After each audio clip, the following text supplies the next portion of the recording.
A 2.3 magnitude earthquake struck near Opotiki District, Bay of Plenty, New Zealand, Aotearoa today on April 8, 2026 at 14:28 local time, or on April 8, 2026 at 2:04 Coordinated Universal Time.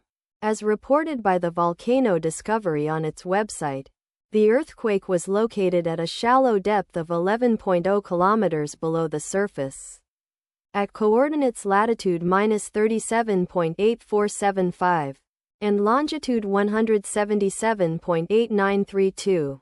The exact magnitude, epicenter and depth of the quake might be revised within the next few hours or minutes as seismologists review data and refine their calculations, or as other agencies issue their report. Towns or cities near the epicenter include Ōpōtiki District, Bay of Plenty, located 56 kilometers, or about 34.7 miles from epicenter.